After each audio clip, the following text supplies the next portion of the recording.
We made over $355,000 working as nurses in California last year. But do you want to know how that compares to when we worked in New York City? Well, keep watching. What's up guys, Jason here. In our last two videos, I went over exactly what Monica and I got paid on our first pay period of March 2021, as well as exactly how much we earned in 2020 working as nurses in California. But in this video, because you guys asked, I'm gonna show you exactly how much we made in New York City as nurses. Alright guys, first, in this video, I'm gonna go over what our hourly rate and hours worked in California look like. Then, I'll break down what those figures looked like when we worked in New York City. Afterward, I'll talk about what our annual income looks like while working in each of those two states. And finally, I'll break down the numbers in each of the two states to show which one nets us the biggest return for the number of hours worked. First, let's summarize what we make in California. And if you want a thorough breakdown, make sure you watch our video on what we made while working in California in 2020. In California, I make a base hourly rate of $86.03 an hour, and the evening shift differential is $7.70. This brings my total hourly rate to $93.73 an hour. I work a total of 1,387 hours, meaning my average weekly hours worked in California were 27 hours if I round up. Now, moving on to Monica.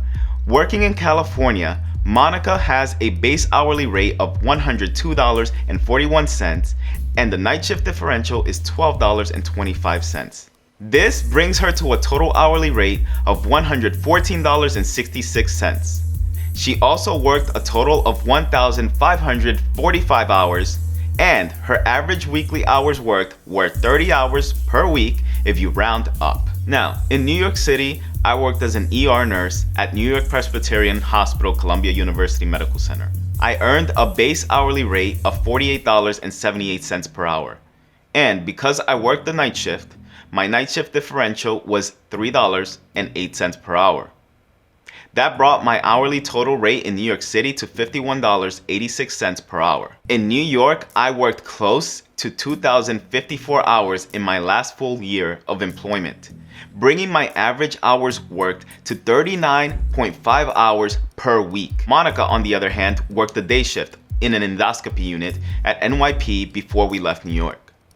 Her base hourly rate was $47.50, and she qualified for the night shift differential because of a few hours she worked that overlapped into the night shift. The differential for her was also $3.09 per hour. She also got paid for 1,950 hours of work, bringing her average hours worked to 37.5 hours per week because she never picked up overtime. Okay, now that I covered our hourly rates, let's talk about how much we were actually able to earn per year. In California, on our highest earning year, 2020, I earned a total gross income of $158,581. My take-home pay at the end of the year was $95,731. Monica earned a total gross income of $194,074. Her total take-home pay was $115,105. Our total combined gross income was $352,656. Our take-home pay for the same year, after taxes were deducted and we maxed out our 401ks, was $210,835. Now, let's look at what our annual income looked like while working in New York City. In New York City, I earned a total gross income of $109,800. My take-home pay at the end of the year was $102,496. Monica earned a total gross income of $96,131. Her total take-home pay was $89,737, which is more than you would expect after federal, state, and local taxes were deducted. But the thing you guys need to understand is that if you are looking to minimize your tax burden and maximize your return on investment, is that you need to offset the amount of federal taxes owed by contributing to tax-deferred accounts like your 401k, your Roth IRA, federal savings accounts, and other similar accounts that your employer might provide. Moving on, our total combined gross income was $205,931. Our take-home pay for the same year, after taxes were deducted and we maxed out our 401ks, was $192,233. Okay, so you're all looking at these numbers and you're probably thinking to yourselves, they earned a lot more in California, but they also paid a lot more in taxes. Well, we definitely did pay a lot more in taxes in California because we are in a higher tax bracket with our income. But let's also take a look at how much we actually worked in each state to earn what we earned. Alright, let's keep in mind that our take-home pay in California was $210,835.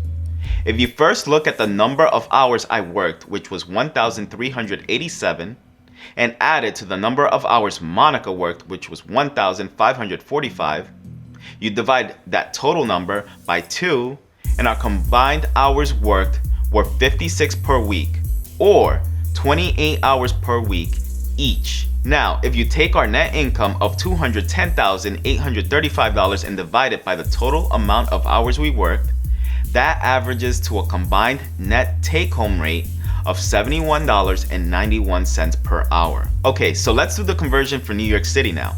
First, as we did before, let's remind ourselves that our combined take-home pay in New York was $192,233. Now, let's look at the total number of hours I worked for the year, which were 2,054 hours.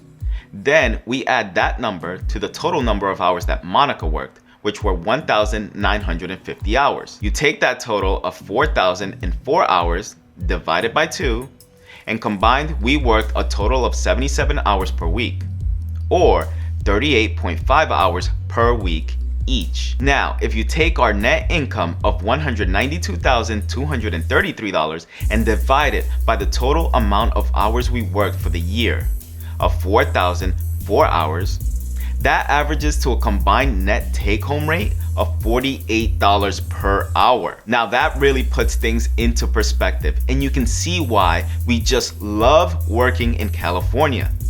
Work smarter, people, not harder. Okay guys, that's our video for today. If you work in New York or California and you prefer one over the other, let us know why in the comments below. Also, if you enjoyed this video, please feel free to leave a like or comment and give us some feedback. And if there's something you'd like us to cover in future videos, let us know. With that said, see you guys on the next one.